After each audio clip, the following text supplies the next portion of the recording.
Hi everyone, welcome to the Celebrity Diaries. Barry White, the unbelievable American artist-lyricist, made a permanent imprint on the music world with his profound, smooth voice and, what's more, heartfelt lyrics. At the hour of his passing in 2003, White had amassed a net worth of $20 million. He was only 58 years old, however. His heritage had as of now been set through immortal hits like Can't Get Enough of Your Adoration, Child. What's more, you're the primary. The last of all that White's profession was improved with various awards mirroring his huge effect on the music business. He was drafted into the dance music lobby of popularity during a function in New York, a demonstration of his effect on dance music and soul.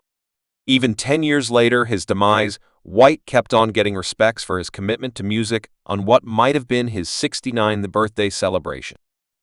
On September 12, 2013, he was posthumously granted the 256th star on the Hollywood Stroll of Notoriety situated at 6914 Hollywood Road in the recording classification. Past his melodic accomplishments, White was tenderly known as the Walrus of Adoration, an epithet that featured the rich, alleviating nature of his voice. The BBC, in their tribute, beautifully noticed that if chocolate cake could sing, it would sound like really White. This striking depiction caught the embodiment of his heartfelt and extravagant vocal timbre, which reverberated with crowds overall.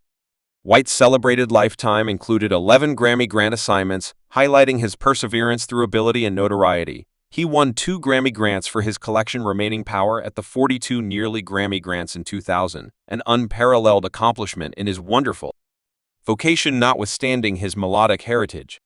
White's own life and style were praised. The show-counting vehicles honored him by re-establishing his last vehicle for his widow Lodan, representing the enduring effect of his individual and expert life in 2023. Drifter magazine perceived White's fantastic impact by positioning him 56th on its rundown of the 200 biggest vocalists ever. This positioning not only respected his unbelievable vocal ability, yet additionally, his capacity to convey profound feeling and sentiment through his music, guaranteeing that Barry White's inheritance would proceed to captivate and rouse future generations. Barry White conceived Barry Eugene Carter on September 12, 1944, in Galveston, Texas, and would proceed to turn into quite possibly the most famous voice in music history anyway. His excursion to fame was everything except simple, brought up in the testing climate of South Focal, Los Angeles. Barry was the oldest of 2 kids.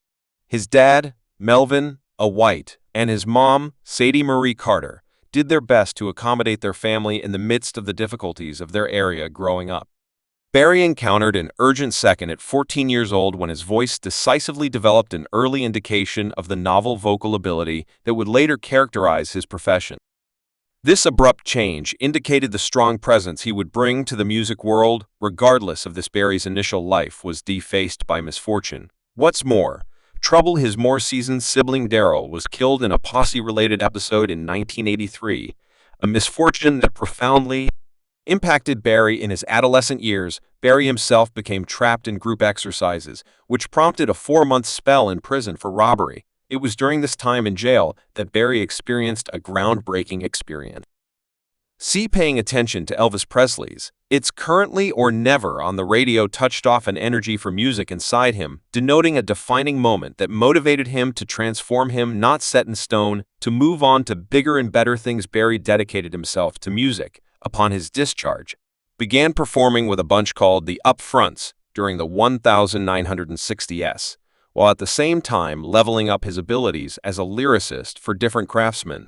His first delivery, Too Far to Even Consider Pivoting, came in 1960, exhibiting his maturing ability during this period. Barry recorded a few singles under his own name, upheld by support vocal gatherings such as the Atlantics and the Majestics. Barry's vocation started to pick up speed in the mid-1960s.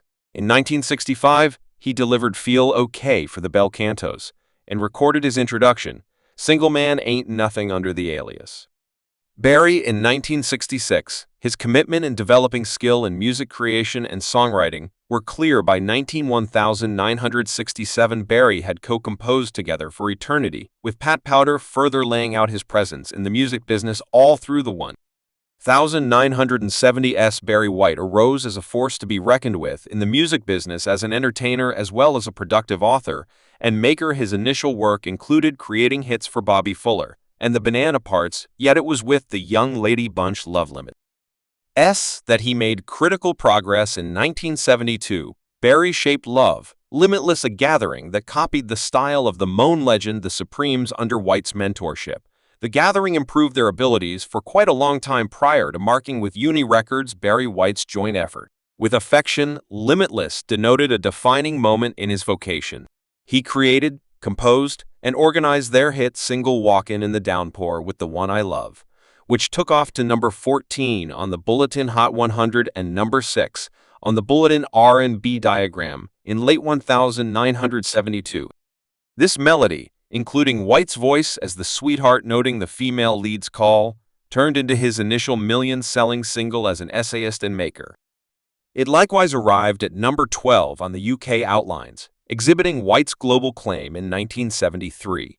White's imaginative aspirations extended with the establishment of the Affection, Limitless Ensemble, a 40-piece gathering at first planned as the backing band for Affection, Limitless. Anyway, Barry had more fabulous dreams for the ensemble. That very year he delivered Love's Subject, instrumental track performed by the ensemble.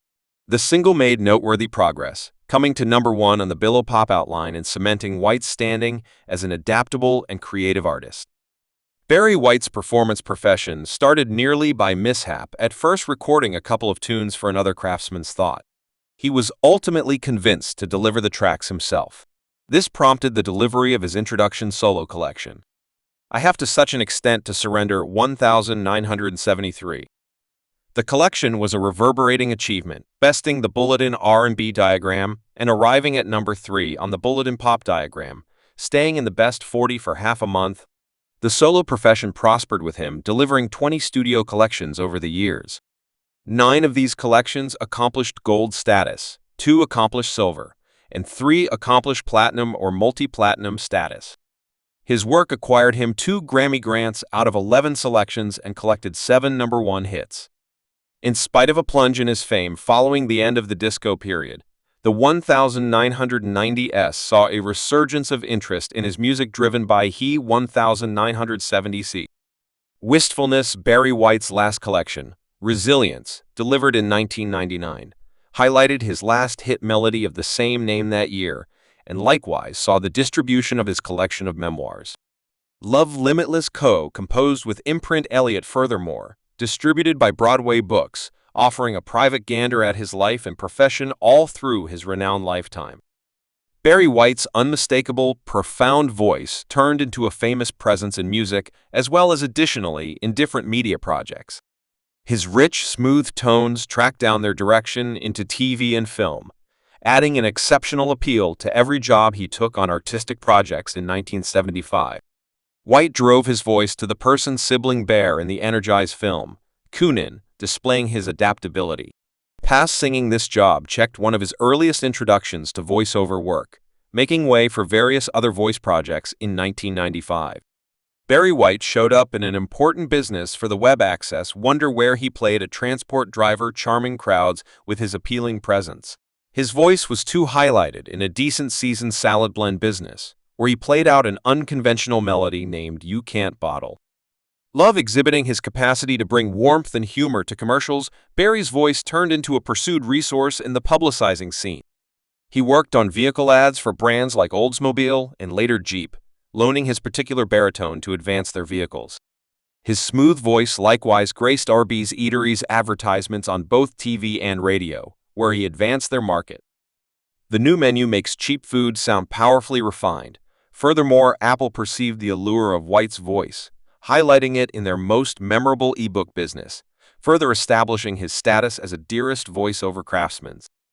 Barry White's impact reached out to well-known network shows as well. He showed up on the hit satire series Ally McBee. His music is frequently highlighted in the show's dream sequences, adding a heartfelt and profound contact to the scenes. White's on-screen appearances and his music's consideration in the series presented his ageless sound to another age of fans. Barry White's endeavors into voiceover work and TV seem to have featured his diverse ability and getting through offer, whether through the rich tones of Sibling Bear the Perky Hair in a salad blend business or his notorious presence in vehicle and food commercials. White's voice brought a hint of style and offered to each project. He contacted his commitments to media. Past music highlighted his adaptability. Furthermore, the immortal nature of his indisputable voice. Next, we welcome you to investigate his currently deserted house in Los Angeles, California. Thanks for watching this video.